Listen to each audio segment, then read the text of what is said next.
Hello दोस्तों, बहुत बहुत दिल से स्वागत है आपका हमारे और एक नए वीडियो के अंदर। आज का जो वीडियो है ये है लोड बैलेंसिंग के ऊपर। तो आज के इस वीडियो के अंदर मैं आपको दिखाऊंगा कि Nginx की मदद से आप आपके एप्लीकेशन के अंदर कैसे लोड बैलेंसिंग कर सकते हो, जिससे आप आपके एप्लीकेशन के अंदर ज़्यादा से ज़्यादा रिक्वेस्ट हैंडल कर पाओ। तो मैं आपको दिखाऊंगा कि क्या क्या कॉन्फ़िगरेशन इसके अंदर करना होता है, और इतना ही नहीं, हम इस एप्लीकेशन के ऊपर लोड टेस्ट भी करेंगे और आपको ये देखने को मिलेगा कि विदाउट लोड बैलेंसर कितनी रिक्वेस्ट हैंडल होती है और विथ लोड बैलेंसर कितनी ज़्यादा रिक्वेस्ट हैंडल हो पाती है, क्या फ़र्क आता है इसके अंदर। ये सारी चीज़ें हम आज के इस वीडियो के अंदर देखेंगे। और हाँ, बाय द वे, अगर आप इस टाइप का कंटेंट अगर एंजॉय करते हो तो आपको हमारा जो प्रीमियम कंटेंट है जो कि codersgyan.com के ऊपर आपको मिलेगा, उसको आप बहुत ही ज़्यादा एंजॉय करोगे। बहुत सारी एडवांस चीज़ें आप उसके अंदर सीखोगे, तो उसको चेकआउट करिए, नीचे डिस्क्रिप्शन के अंदर लिंक है। तो अभी चलते हैं और देखते हैं Nginx को हम कैसे as a load balancer use कर सकते हैं। सबसे पहले समझने की कोशिश करते हैं कि Nginx क्या है। Nginx एक सॉफ्टवेयर है जो एज अ वेब सर्वर भी काम करता है, एज अ रिवर्स प्रॉक्सी भी काम करता है, एज अ लोड बैलेंसर भी काम करता है। अब ये रिवर्स प्रॉक्सी क्या है, इसके बारे में हम अलग से डिटेल वीडियो बनाएंगे। अगर कमेंट करके मुझे आप बोलोगे तो ठीक है, कमेंट करिए। आज जो हम देखने वाले हैं वो है लोड बैलेंसर। Nginx को हम एज अ लोड बैलेंसर कैसे यूज़ कर सकते हैं। लेकिन सबसे पहला सवाल ये है कि हमारे एप्लीकेशन के अंदर हमें लोड बैलेंसर की ज़रूरत क्यों पड़ती है, इसको समझना सबसे पहले ज़रूरी है। तो इसको समझने के लिए मैं आपको लेके चलता हूँ हमेशा की तरह हमारे ड्राइंग बोर्ड के ऊपर और समझने की कोशिश करते हैं क्यों हमें लोड बैलेंसर चाहिए।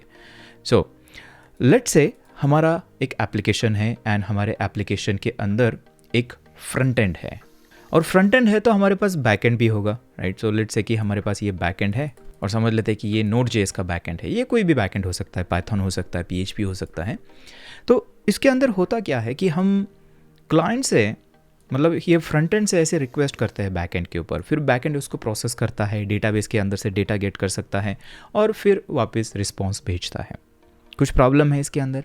नहीं, क्लासिक जो हमारा क्लाइंट सर्वर जो है इसी तरह से काम करता है। प्रॉब्लम कभी शुरू हो जाती है जब भी हमारे साइट के ऊपर बहुत ज़्यादा यूज़र्स आते हैं, जो ट्रैफिक है वो बढ़ जाता है, तभी प्रॉब्लम शुरू होता है। तो अब ना इसके अंदर मल्टीपल प्रॉब्लम्स है, ठीक है। सबसे पहला प्रॉब्लम समझने की कोशिश करते हैं। लेट्स से कि ये जो सर्वर आपने लिया हुआ है यहाँ पे बैकएंड के लिए, ये फॉर एग्जांपल 4 CPU वाला सर्वर है, ठीक है। एंड जब भी हम लेट्स से कि ये Node.js का एप्लीकेशन है, तो Node.js का एप्लीकेशन जब प्रोसेस रन होगी वो क्या करेगी, 1 कोर जो है उसको यूज़ करेगी, उसके ऊपर जो मेन थ्रेड होगा वो रन होगा, राइट। और जावास्क्रिप्ट हमें पता है कि सिंगल थ्रेडेड है, तो उसके अंदर जो भी काम हो रहा है वो सिंगल थ्रेड हमारे मेन थ्रेड के ऊपर ही एग्जीक्यूट होगा। अब इसके अंदर भी छोटा सा बट है, Node.js जो है कुछ मल्टी थ्रेडिंग भी यूज़ करती है बिहाइंड द सीन। उसका ये थोड़ा सा अलग टॉपिक है, इसके ऊपर हम अलग से वीडियो बनाएंगे। बट अभी के लिए समझ लेते हैं कि हमारा जो Node.js का एप्लीकेशन है ये एक CPU कोर जो है वो यूज़ कर रहा है, तो बचे हुए 3 CPU कोर जो है खाली बैठे हुए, राइट। तो हमें अगर यहाँ पर जो रिसोर्सेस है उसको प्रॉपर तरीके से, सारे रिसोर्सेज बचे वाले 3 जो CPU कोर्स है उसको भी अगर यूटिलाइज़ करना है, तो हम क्या कर सकते हैं, हम एक काम कर सकते हैं। देखिए, ये जो बैकएंड सर्वर है इसका अगर हम और एक इंस्टेंस चलाए यहाँ पर, और एक सर्वर सेम, मतलब और एक नए पोर्ट के ऊपर इसको हमने चला दिया, और फिर यहाँ से क्या होगा कि अभी 2 सर्वर्स है, तो हमारे पास ये एक CPU कोर के ऊपर चला, ये एक CPU कोर के ऊपर चला, 2 हो गए। मे बी और एक हमने चला दिया यहाँ पर, 3 हो गए, और एक CPU कोर खाली रख दिया क्योंकि इसके अलावा भी काम होता है, तो 3 चला दिए, लेट्स से कि 3 इंस्टेंसेस चला दिए। बट अभी क्या होगा देखिए, और ये समझ लेते हैं कि ये पोर्ट 3000 पे चल रहा है, ये मे बी 3001 पे चल रहा है, सेम एप्लीकेशन है, जस्ट पोर्ट डिफरेंट है, एंड ये लेट्स से 3002 पे चल रहा है। अब प्रॉब्लम क्या है, प्रॉब्लम ये है कि रिक्वेस्ट जो आ रही है ये इस सर्वर के ऊपर आ रही है। हमें क्या करना है, रिक्वेस्ट को डिस्ट्रीब्यूट करना है, यहाँ पे भी जानी चाहिए, यहाँ पे भी जानी चाहिए, यहाँ पे भी जानी चाहिए। तो उसके लिए हम क्या करते हैं, हम एक सॉफ्टवेयर यहाँ पर यूज़ करते हैं जिसको हम बोलते हैं लोड बैलेंसर। हमारे केस में यहाँ पर हम Nginx यूज़ करने वाले हैं सॉफ्टवेयर। तो फ्रंट एंड से रिक्वेस्ट डायरेक्टली बैक एंड के ऊपर नहीं आएगी, आपकी आएगी nginx के ऊपर, ठीक है। एंड ये जो nginx होगा ये भी प्रोसेस रन होती है, इसका मतलब ये भी किसी पोर्ट के ऊपर रन होता है। फॉर एग्जांपल इसको हमने पोर्ट 8000 के ऊपर रन कर दिया, एक्सपोज कर दिया पोर्ट 8000 के ऊपर, तो जो भी फ्रंट एंड होगा पोर्ट 8000 के ऊपर इसको रिक्वेस्ट करेगा एंड nginx क्या करेगा, बिहाइंड द सीन एक रिक्वेस्ट भेजेगा यहाँ पर, उसकी नेक्स्ट रिक्वेस्ट भेजेगा यहाँ पर, उसके बाद वाली जो रिक्वेस्ट है भेजेगा यहाँ पर, और फिर उसके बाद और रिक्वेस्ट आएगी, फिर वो जाएगी यहाँ पर, फिर यहाँ पर, फिर यहाँ पर, फिर यहाँ पर। तो इस तरह से साइकिल चलेगी। ये जो काम हो रहा है ना, इसको हम बोलते हैं लोड बैलेंसिंग। लिटरली जो लोड आ रहा है, जितना भी ट्रैफिक आ रहा है, उसको ये बैलेंस कर रहा है।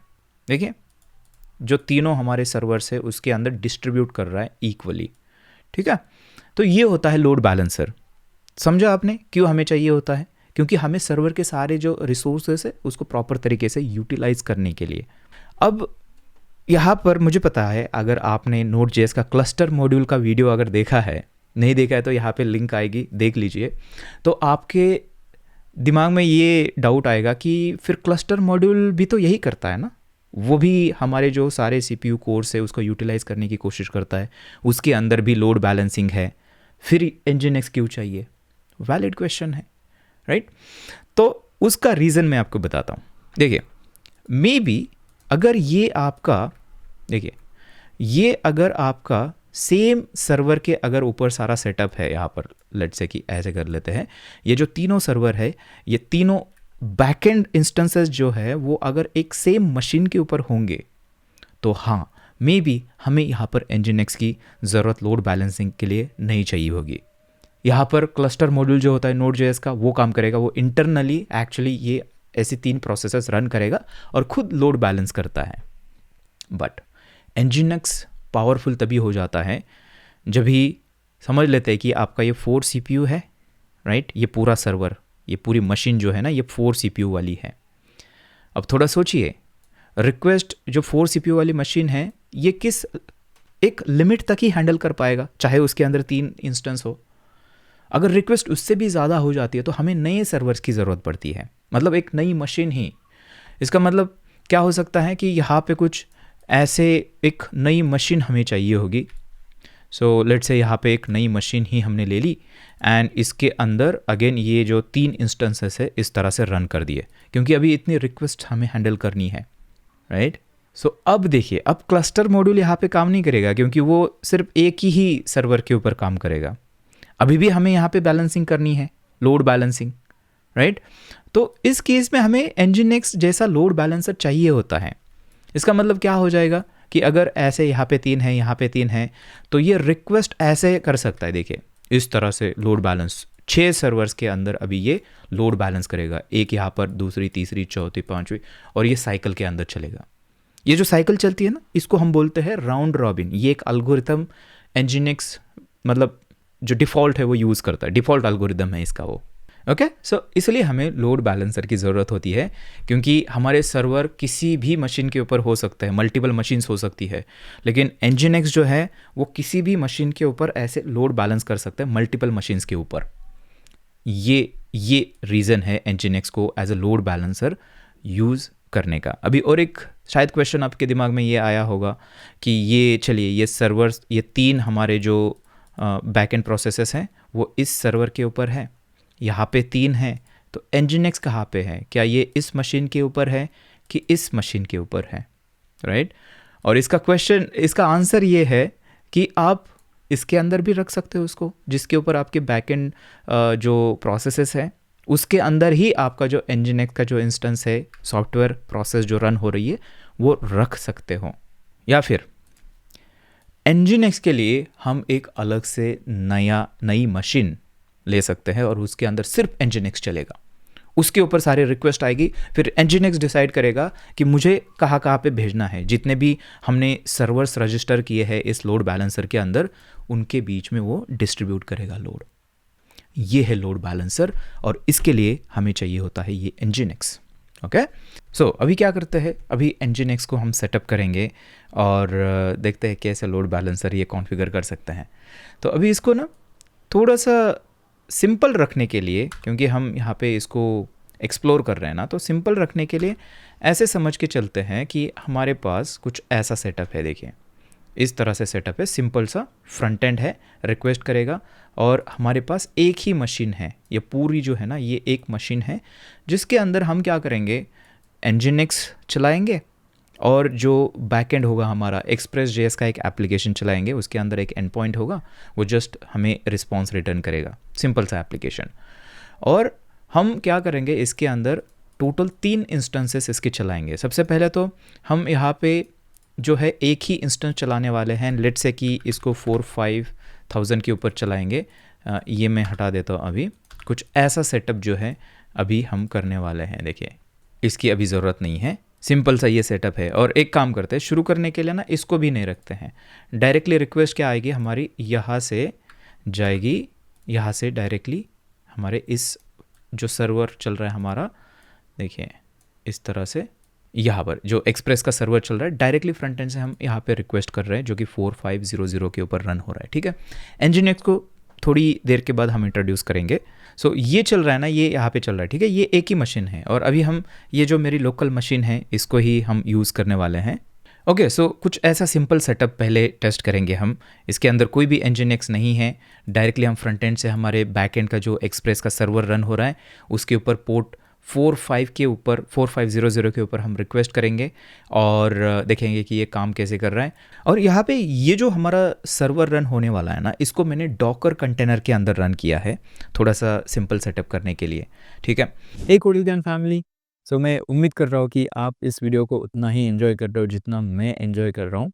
आपको पता है इस चैनल के ऊपर आप में से बहुत सारे लोग डेली बेसिस पे वीडियोस देखते हो, बहुत सारा प्यार देते हो, लेकिन अभी भी आप में से 64% लोगों ने इस चैनल को सब्सक्राइब नहीं किया है। और चांसेस बहुत ज़्यादा है कि आप अगर इसको देख रहे हो शायद आपने भी अभी तक सब्सक्राइब नहीं किया है।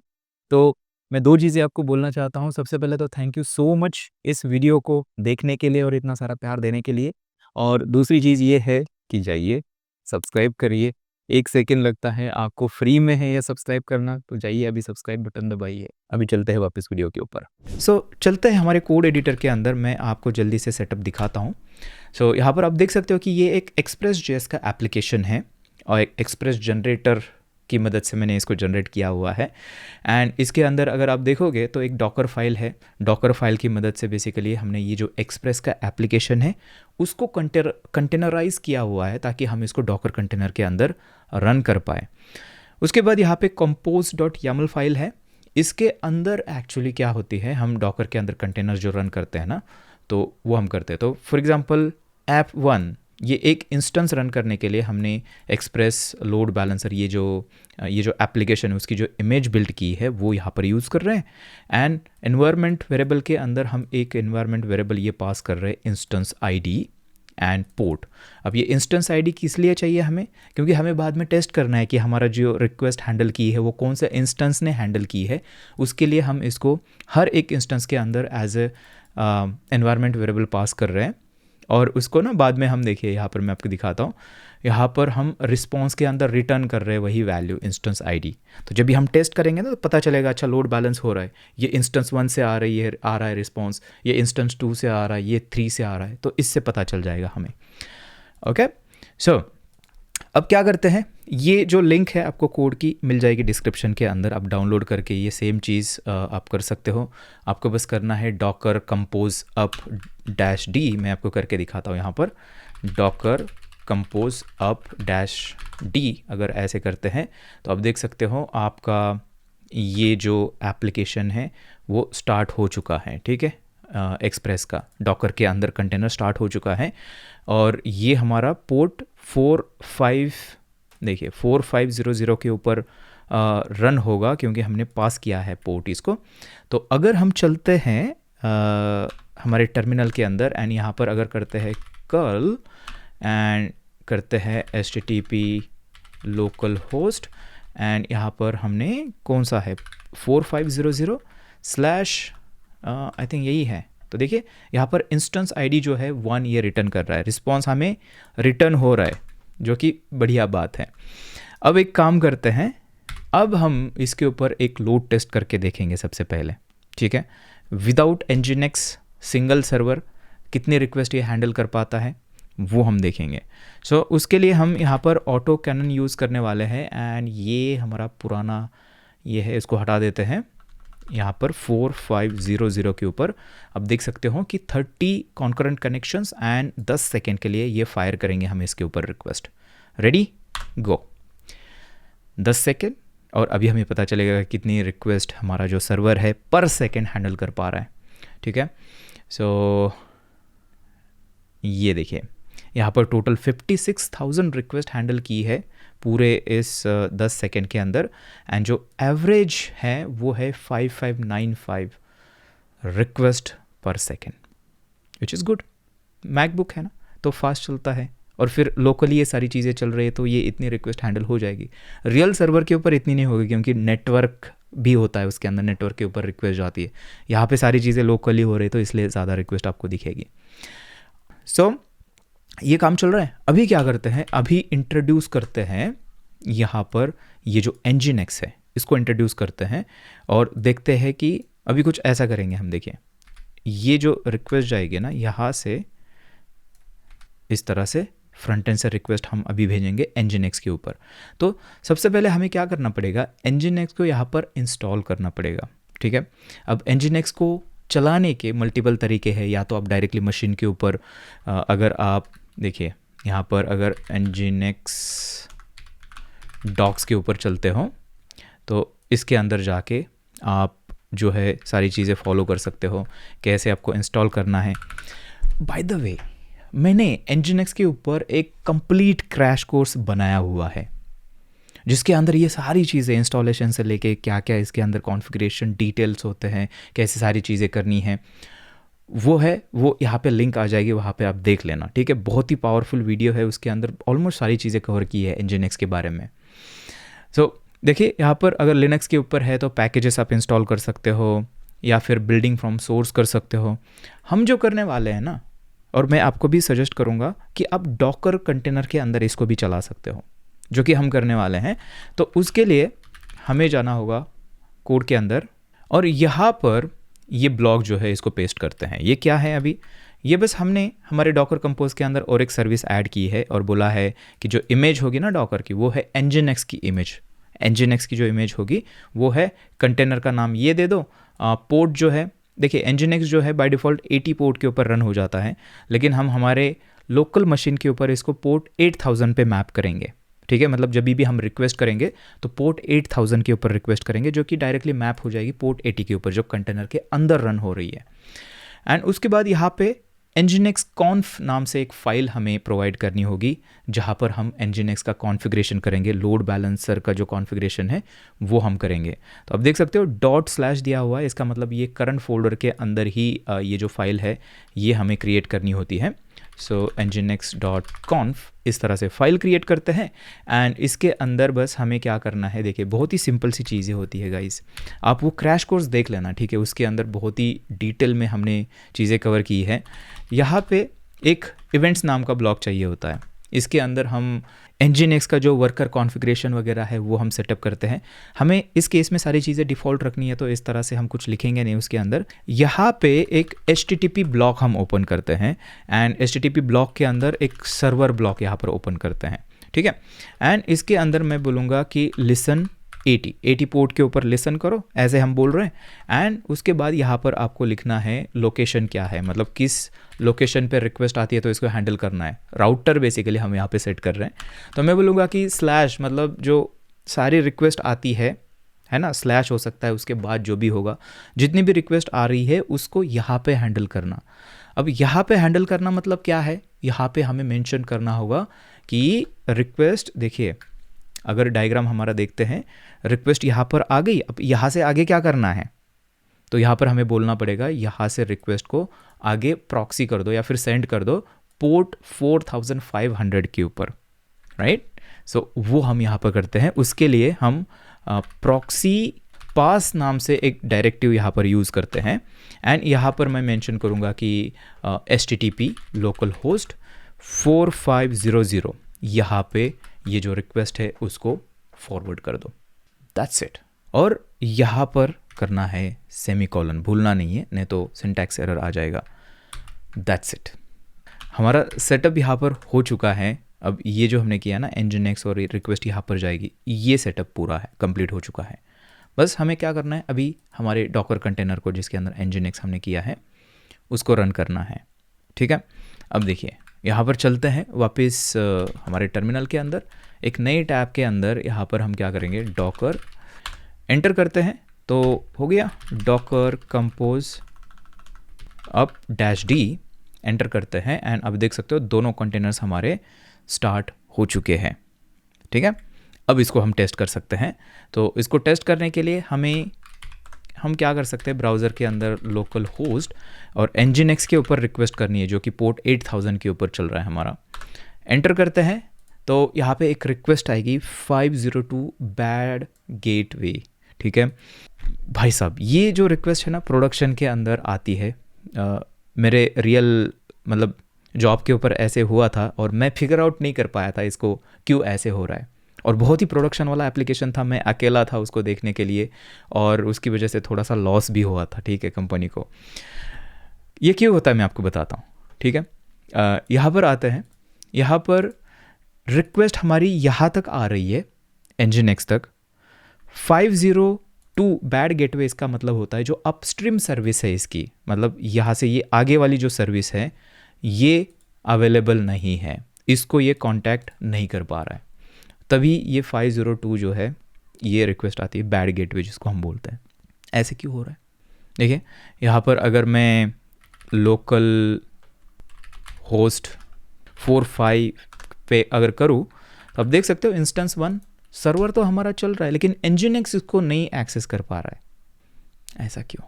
ऐसा इसलिए है, मैं आपको दिखाता हूँ। देखिए ये मिस्टेक हम बहुत बार करते हैं।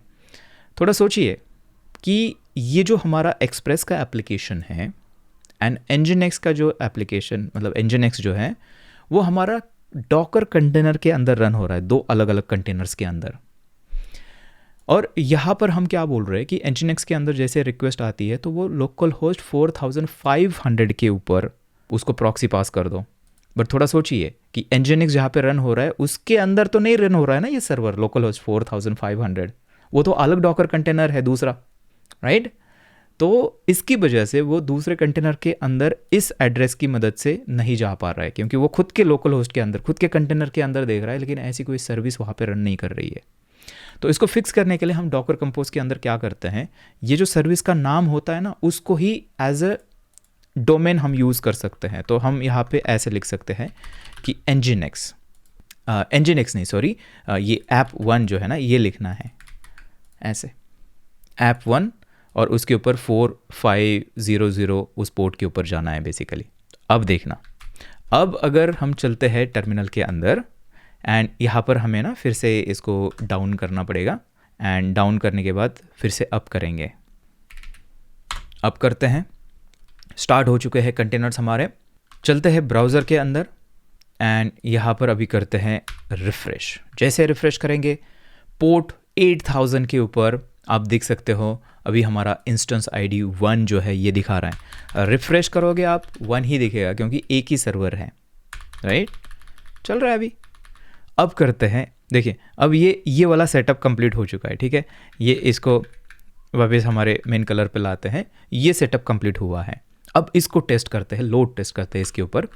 सो इसके लिए हम जहाँ पे लोड टेस्ट कर रहे हैं ना ये वाला, यहाँ पर इसके लिए करते हैं सेम चीज़ हमें करनी है 30 कॉन्करेंट कनेक्शंस। इसके ऊपर नहीं करनी है, सॉरी, हमें करनी है 8000 के ऊपर, nginx के थ्रू करनी है अभी। सो देखते हैं अभी क्या रिजल्ट आता है हमारा। ये डायरेक्ट था, डायरेक्टली हमने सर्वर के ऊपर किया था।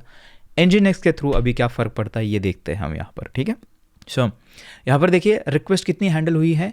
रिक्वेस्ट हैंडल हुई है 2529, टोटल रिक्वेस्ट है 25000 एंड यहाँ पर थी 56000।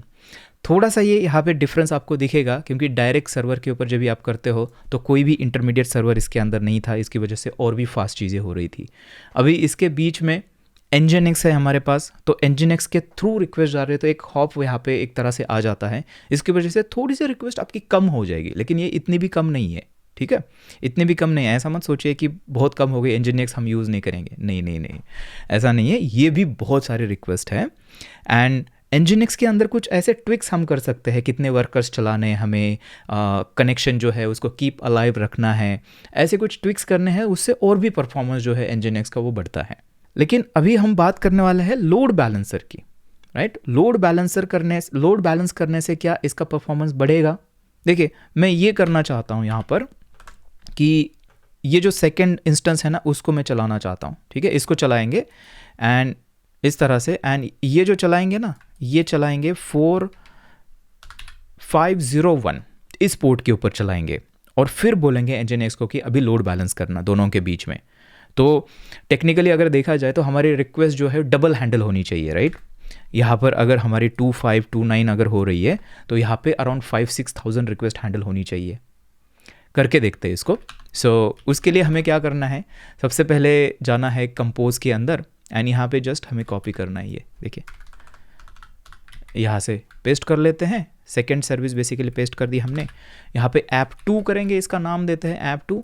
इंस्टेंस आईडी बोलेंगे 2 है, एंड पोर्ट में चाहता हूँ कि 4501 नई पोर्ट यहाँ पर हम देंगे कि इसके ऊपर रन करना, ठीक है। अब देखिए यहाँ पर ये भी चेंज कर लेते हैं, हालांकि इसकी हमें ज़रूरत नहीं है क्योंकि हम पब्लिकली इसको अभी एक्सेस नहीं कर रहे हैं, हम Nginx के थ्रू जा रहे हैं, राइट। तो आप ये भी निकाल सकते हो, इसकी ज़रूरत नहीं है, ठीक है। इसको भी हटा दे सकते हो। ये जस्ट पब्लिकली डायरेक्टली जब भी एक्सेस करते हो ना 4-5 पोर्ट वाली, तो वो चाहिए होता है। अब हमें क्या करना है, अब और एक चीज़ हमें करनी है, एक नया सर्वर हमने ऐड किया है हमारे फ्लीट के अंदर, तो यहाँ पे हमें वो मेंशन करना होगा, लोड बैलेंसिंग जो है वो मेंशन करना होगा। तो यहाँ पे हम क्या करते हैं, इसके अंदर ना जो सर्वर्स अवेलेबल है हमारे पास उसकी फ्लीट बनाते हैं, उसका एक ग्रुप बनाते हैं बेसिकली।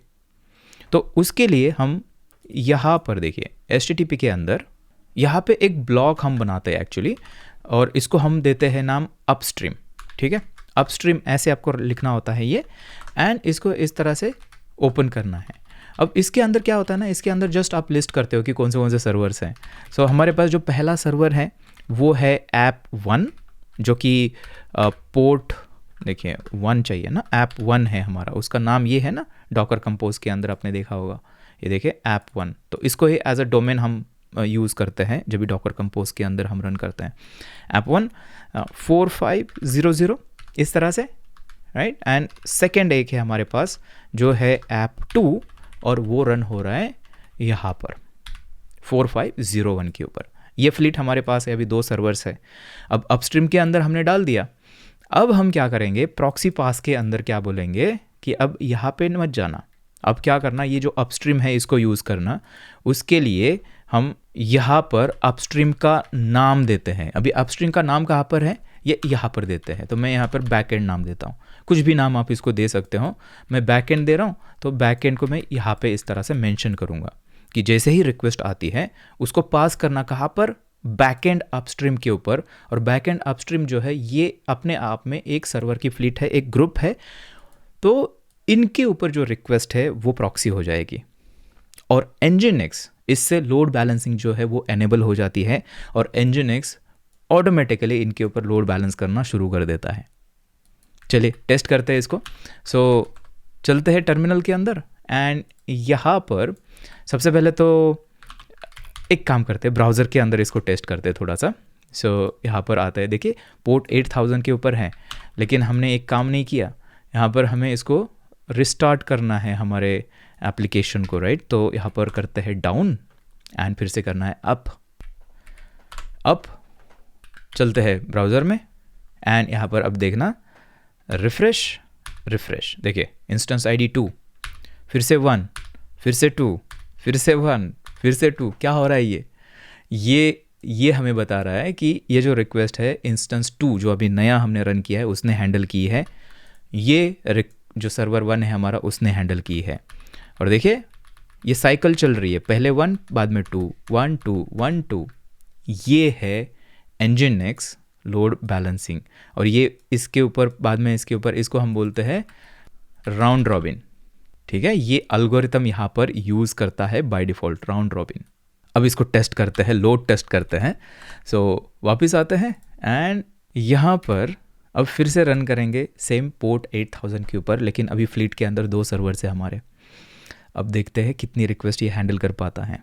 ओके, सो अब देखिए, अब जो रिक्वेस्ट है 4424, पहले थी 2529, तो यहाँ पे आपको इम्प्रूवमेंट दिखेगी, ऑलमोस्ट डबल ये हो चुका है। इसका मतलब इसका मतलब ये लोड बैलेंसिंग काम कर रहा है। हमारा पहले एक सर्वर था, तो दूसरा सर्वर ऐड करके उससे हमने रिक्वेस्ट की जो कैपेसिटी है वो डबल कर दी, राइट। अब एक काम करते हैं और एक सर्वर ऐड करते हैं फ्लीट के अंदर। सो वापस चलते हैं एंड यहाँ पर हमें क्या करना होगा, जस्ट हमें इस ब्लॉक को कॉपी करना है और एक सर्वर ऐड करने के लिए यहाँ पर इसको ऐड कर देते हैं, app3 बोलते हैं। यहाँ पर एक चीज़ याद रखनी है आपको, ये जो सारे एप्लीकेशंस रन हो रहे हैं ये वही एक ही एप्लीकेशन है, उसके मल्टीपल इंस्टेंसेस हम रन कर रहे हैं, ठीक है, डॉकर कंटेनर के अंदर। सो यहाँ पर करते हैं इंस्टेंस 3 एंड ये 02 के ऊपर रन होगा। उसके बाद यहाँ पर हमें आना है, यहाँ पे और एक ऐसे ब्लॉक ऐड कर देना है app3 एंड ये जो रन हो रहा है ये 4502 के ऊपर रन हो रहा है। चलते हैं वापस टर्मिनल के अंदर एंड यहाँ पे हमें क्या करना पड़ेगा, इसको डाउन डाउन अप, ठीक है। सो डॉकर कंपोज की कॉन्फ़िगरेशन हमने चेंज की थी, तो इसलिए हमने इसको रिस्टार्ट किया बेसिकली सारे कंटेनर्स। अब करते हैं इसको टेस्ट। हाँ, टेस्ट इसके अंदर करते हैं पहले। रिफ्रेश 2 3 1 2 3, देखिए इंस्टेंस जो है वो चेंज हो रहा है, देखिए अब 3 सर्वर्स के बीच में ये हो रहा है। तो यहाँ पे मैं इसको एनेबल कर देता हूँ क्योंकि ये भी हमने अभी कर दिया एंड ये जो हमारा सर्वर है ये रन हो रहा है 02 के ऊपर इस तरह से। अब कितनी रिक्वेस्ट हैंडल होनी चाहिए, ट्रिपल होना चाहिए अभी। सो चलते हैं वापस एंड इसको टेस्ट करते हैं अभी। सो यहाँ पर सेम तरीके से हम टेस्ट करेंगे 10 सेकेंड के लिए और अभी देखते हैं कि कितनी रिक्वेस्ट ये हैंडल करता है। ओके, सो देखिए रिक्वेस्ट अभी ये हैंडल कर रहा है 5000। हमने थोड़ा सा और एक्सपेक्ट किया था क्योंकि पहले इसमें कितना था, देखिए पहले था 25, 2 सर्वर जब ये ऐड किया तो 4 हो गया, तीसरा सर्वर जब ये ऐड किया तो टोटल 5000 रिक्वेस्ट हो गई। मतलब जो रिक्वेस्ट है उसका काउंट बढ़ते जा रहा है, जाहिर सी बात है क्योंकि 3 सर्वर्स अभी है। एंड ये नंबर जो है ना ये आपको एग्जैक्टली कम ज़्यादा इसलिए यहाँ पर लग रहे हैं, एग्जैक्टली ट्वाइस नहीं है या फिर ट्रिपल नहीं है, क्योंकि क्या है ना, पहली बात तो ये है कि हमारा टेस्ट रनर भी हमारे लोकल मशीन के ऊपर चल रहा है एंड जो सर्वर चल रहे हैं वो भी हमारे लोकल मशीन के ऊपर चल रहे हैं। तो वो एक जिसको हम बोलते हैं ना कि ट्रू टेस्ट, वो यहाँ पे नहीं हो रही है। अगर ये एप्लीकेशंस अगर हम किसी EC2 सर्वर के ऊपर अगर करेंगे और लोकल मशीन से या फिर और किसी मशीन से अगर लोड टेस्ट करेंगे तो वहाँ एग्जैक्टली आपको थोड़ा सा रियल वर्ल्ड जैसा जो रिजल्ट है वो देखने को मिलेगा। लेकिन मुद्दा वो नहीं है, मुद्दा ये है कि हाँ डिफरेंस होता है। एक सर्वर के अंदर कम रिक्वेस्ट थी, फिर 2 ऐड कर दिया, रिक्वेस्ट जो है वो बढ़ गई, उसके बाद 3 के बाद और बढ़ गई, जो कि हमें चाहिए, इसलिए हम लोड बैलेंसर यूज़ करते हैं और ये इसका बेनिफिट है, ठीक है। अब देखना, अब वापस आते हैं और इसके अंदर और एक चीज़ मैं आपसे डिस्कस करना चाहता हूँ। यहाँ पे ना आप और भी पैरामीटर्स ऐड कर सकते हो। फॉर एग्जांपल एक पैरामीटर है जो कि है डाउन। अगर डाउन यहाँ पे ऐड करते हो तो हम इस तरह से मार्क कर रहे हैं कि ये जो सर्वर है वो डाउन है, मे बी मेंटेनेंस के लिए डाउन होगा या फिर हमें ज़रूरत नहीं है उसकी, तो उसको हमने डाउन कर लिया। तो ऐसे आप कर सकते हो। इसको टेस्ट करके देखते हैं। अभी हमारे 2 ही सर्वर्स बेसिकली जो है उसके ऊपर रिक्वेस्ट हैंडल होनी चाहिए। सर्वर तो चल रहा है लेकिन हमने उसको एज अ डाउन जो है वो किया हुआ है, राइट, मार्क किया हुआ है। सो डाउन अप और चलते हैं ब्राउज़र के अंदर एंड यहाँ पर करते हैं टेस्ट इसको, ठीक है। देखिए 1 2 1 2, तीसरा सर्वर इसके अंदर नहीं दिखेगा। क्यों नहीं दिखेगा? क्योंकि वो डाउन करके रखा है हमने, राइट। तो ये एक चीज़ है। इसके अलावा और एक बहुत ही इंटरेस्टिंग चीज़ हम इसके अंदर कर सकते हैं, जो कि है किसी सर्वर को हम as a backup server mark कर सकते हैं। क्या मतलब है इसका? इसका मतलब ये हमेशा रन होते रहेगा लेकिन स्टैंड बाय रहेगा, रिक्वेस्ट हैंडल नहीं होगी। अगर ये दोनों सर्वर्स फेल हो जाते हैं हमारे, तब उसके बाद जो है ये वाला सर्वर टेक ओवर करेगा। देखना है आपको इन एक्शन। तो इसको टेस्ट करने के लिए ना चलते हैं हम टर्मिनल के अंदर एंड डाउन अप, ठीक है। अब यहाँ पे देखना, डॉकर PS अगर मैं करूँगा तो आप यहाँ पर अब देख पाओगे कि हमारे पास app1, app2 एंड app3 जो है वो सारे रनिंग है यहाँ पर, ठीक है। सो अगर मैं इसको ब्राउज़र में चेक करूँ तो देखिए 2, देखिए 1 एंड 2, 1 एंड 2, क्योंकि तीसरा बैकअप पे डाला हुआ है हमने। अब एक काम करते हैं, जो 1 एंड 2 जो है ना उसको हम क्या करेंगे, ये वाला ऐप 1 एंड ऐप 2 दोनों को क्या करते हैं, किल कर देते हैं कंटेनर को, ठीक है, स्टॉप कर देते हैं कंटेनर को। तो बैकअप वाला टेक ओवर कर देगा। देखिए डॉकर स्टॉप ये वाला कंटेनर एंड आई थिंक ये वाला लास्ट वाला, इसको मैंने यहाँ पे डाल दिया। एंटर करते हैं एंड ये दोनों कंटेनर अभी स्टॉप हो जाएंगे। देखिए ये स्टॉप हो चुके हैं। अगर हम फिर से करते हैं डॉकर PS तो देखिए ये कंटेनर नहीं चल रहा है, सिर्फ एप्लीकेशन 3 चल रहा है हमारा, ठीक है। अब देखना, अब अगर चलते हैं, देखिए इंस्टेंस ID 3 अभी दिखा रहा है, और अगर रिफ्रेश भी करते हैं तो आपको वही फिर से दिखेगी। ओके, अभी इसके अंदर ना मैं आपको एक डॉक्यूमेंटेशन का एक आर्टिकल में दिखाना चाहता हूँ इसके अंदर। अगर इसको आप ध्यान से देखोगे, देखिए ये वो आर्टिकल है एंड इसके अंदर ना हेल्थ चेक नहीं, यहाँ पे हमें सर्च करना है लोड बैलेंसर। देखिए इसको सर्च करना है एंड यहाँ पे लोड बैलेंसर जो है HTTP लोड बैलेंसिंग, इसको आपको ओपन करना है एंड यहाँ पर आप सारे जो डिटेल्स है वो, अगर आपको देखना है कि और कौन से ऑप्शंस इसके अंदर अवेलेबल है, वो सारी चीज़ें आपको यहाँ पर देखने को मिलेगी। देखिए ये ऑफिशियल डॉक्यूमेंटेशन है। सो ये सेम चीज़ें हमने की थी, देखिए एज अ बैकअप यहाँ पे मार्क किया था इस तरह से। इसी के साथ में और क्या क्या है देखते हैं इसके अंदर। सो यहाँ पर है लोड बैलेंसिंग मेथड कौन सी है वो चूज़ कर सकते हैं। क्या मतलब है इसका, जो डिफ़ॉल्ट जो होती है वो होती है राउंड रॉबिंग, मतलब एक यहाँ पे एक यहाँ पे एक यहाँ पे साइकिल में चलेगा, इवन जो है इवनली डिस्ट्रीब्यूट करेगा लोड। दूसरी एक चीज़ होती है वो है लिस्ट कनेक्शंस। अब ये मेथड क्या होती है, इस तरह से हम देखिए इसी ब्लॉक के अंदर जस्ट इसको हम ऐड करते हैं तो ये क्या करेगा, वो ऐसे सर्वर के ऊपर रिक्वेस्ट करेगा, चूज़ करेगा जिसके ऊपर कनेक्शंस कम है, जिसका मतलब ज़्यादा अवेलेबिलिटी में भी हो सकती है उसकी। तो ये एक ऑप्शन अवेलेबल है आपको ट्विक करने के लिए, ये आपको चीज़ याद रखनी है। उसके बाद IP हैश और एक ऑप्शन होता है लोड बैलेंसिंग का। तो ये कभी चाहिए होता है पता है आपको, जब भी यहाँ पर देख लेते हैं, लेट्स से कि आप सेशन बेस्ड ऑथेंटिकेशन यूज़ कर रहे हो, तो सेशन जो है ये लेट्स से कि हम सर्वर के अंदर किसी फाइल के अंदर स्टोर कर रहे हैं, तो हमारे पास 3 इंस्टेंस अगर है, अगर यूज़र ने लॉगिन किया बैकएंड यहाँ पे पहले इंस्टेंस के अंदर, तो उसका सेशन जो है इस सर्वर के अंदर यहाँ पे फाइल के अंदर स्टोर हुआ है। तो उसकी जो नेक्स्ट रिक्वेस्ट आएगी हमें मेक श्योर करना पड़ेगा कि वो उसी सर्वर के ऊपर जाए। यहाँ पे जाएगी तो वो फाइल मिलेगी नहीं ना, यहाँ पे जाएगी तो नहीं मिलेगी, वो फाइल यहाँ पे ही है। तो उसके लिए हम ये जो वाला ऑप्शन है IP हैश, उसको हम यूज़ कर सकते हैं, जिससे क्या हो जाएगा कि सेम IP वाली जो रिक्वेस्ट है सारी हम मतलब सारी यहाँ पे ये भेजेगा, राइट। क्या मतलब है इसका, कि सेम IP की जो रिक्वेस्ट है वो हमेशा इंश्योर करेगा कि सेम सर्वर के ऊपर जाए। स्टिकी सेशंस जो हम करते हैं ना, उसके लिए भी हमें ये चाहिए होता है। तो ये एक ऑप्शन अवेलेबल है। उसके बाद यहाँ पे हैश ऑप्शन अवेलेबल है, कंसिस्टेंट हैशिंग वगैरह हम कर सकते हैं। और उसके बाद और भी ऑप्शंस है, लिस्ट टाइम है, ये Nginx प्लस ओनली में अवेलेबल है, उनका जो प्रीमियम वर्जन है Nginx का वो है।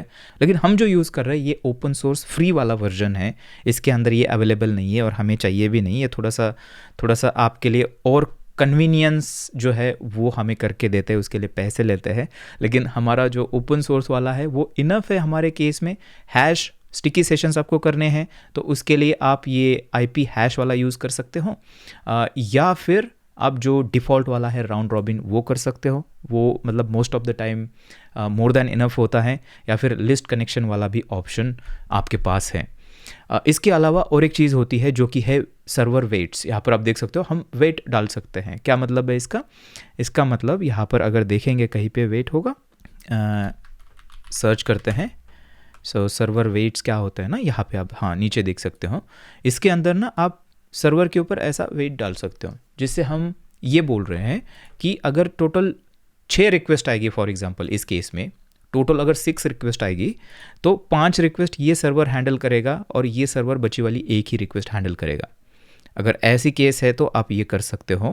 कभी कभी होता है ना कि मे बी आपका जो ऊपर वाला सर्वर है वो थोड़ा सा ज़्यादा कैपेसिटी वाला है, तो उसका वेट आपने बढ़ा दिया, तो अगर टोटल 10 रिक्वेस्ट आ रही है तो मे बी 7 रिक्वेस्ट उस सर्वर के ऊपर जाएगी, बची वाली 3 इस सर्वर के ऊपर आएगी। तो इस तरह से भी कॉन्फ़िगरेशन का ऑप्शन जो है इसके अंदर होता है। ओके, सो ये कुछ ऑप्शंस है और मुझे लगता है कि जो हमने जितना कवर किया है अभी ये इनफ है आपके एप्लीकेशन के अंदर Nginx को कॉन्फ़िगर करके यूज़ करना। हमने इसको इंस्टॉल किया है हमारे लोकल मशीन के अंदर।